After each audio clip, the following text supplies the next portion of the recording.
Good morning. Morning. I'd like to welcome Lockwood Barr to Country Music Matters. Thanks for taking the time today. Thank you for having me. You're welcome. First off, I'd like to know how a girl from California gets into bluegrass and country and the banjo. Yeah. Well, my roots are from the South, really. My mom was raised here in Nashville, Tennessee, and my dad he was from Baltimore, but he had a lot of family out of Kentucky. So really, the genres of country and bluegrass kind of run in my blood. And the joke goes that my dad, who's a banjo player, I actually play his Gibson here in Nashville. He passed it down to me as sort of his blessing to do what I'm doing.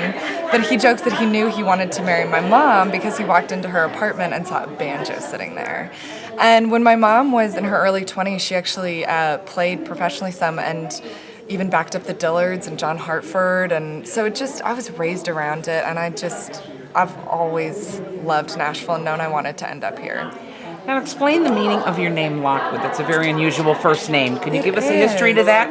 Absolutely. It's a family name on my dad's side that's been passed down for many generations. And I don't know the exact origin of it, but there's a lot of Lockwood Barrs in our lineage. And my particular namesake was a writer, actually, which is, I don't think my parents knew I was going to be a songwriter, but it's kind of one of those sweet little synchronicities. But he wrote for the Wall Street Journal, so if you ever look up Lockwood Barr, you'll find him. And I love it. It's emotional for me. I love carrying that tradition on, absolutely, So what was your road that led you to your new album, which has been released, the album Songs Along the Road? Signs Along the Road. It's truly an album that represents a whole journey. This project started in a friend's basement, and then over a month after it started, my videos ended up in the hands of the band Jars of Clay.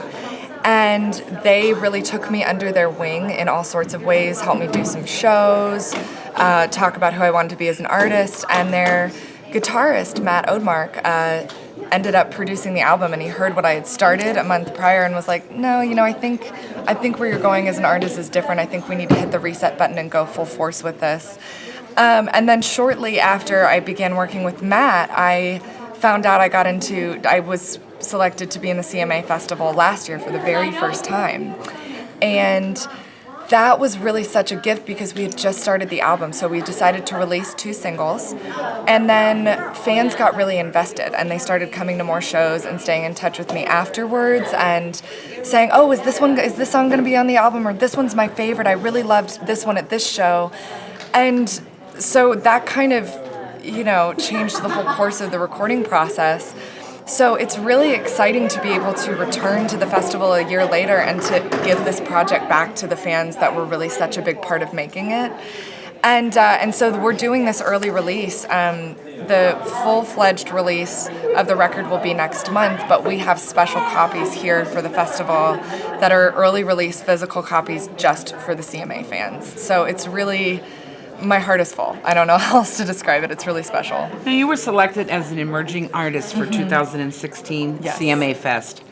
How did that make you feel coming back for your second year and having that upon you?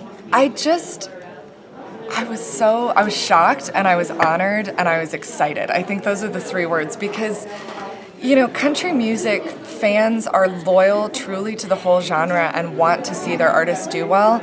And the platform that the Country Music Association has created through this festival is really unlike any other in the world. It is, I think, the only festival that truly gets artists interacting in this one-on-one way with fans. And I was teary-eyed when I found out I got in because this is the week I look forward to all year.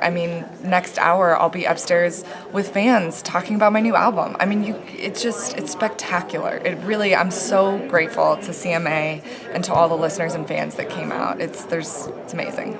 Now, as you have toured and with other artists, and I know you've toured and opened work with Colin Ray, what education do you take from these artists that you have been inspired by? What do you learn from each different artist?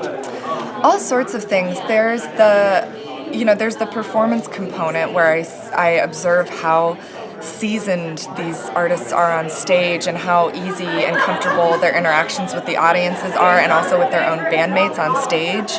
And then there's also the lifestyle component of really, the stars that have staying power and build these careers that last for decades, they really, they have a good team and they're very family focused and they know who their friends are and they stay very grounded. And, and Colin Ray's a great example of that. I remember sitting in the green room of the listening room with him in the fall, and he had his granddaughter on his lap, and she was asking him if they could go to the Waffle House after the show.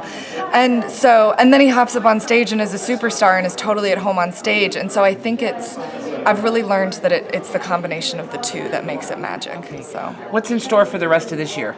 Promoting the record, honestly, touring, doing radio, just getting in touch with fans however I can.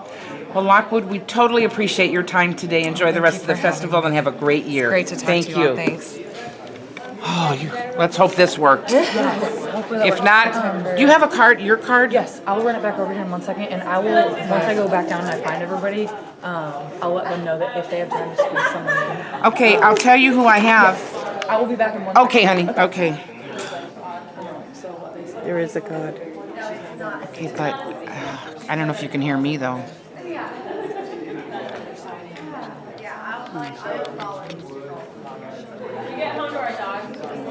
I tried to get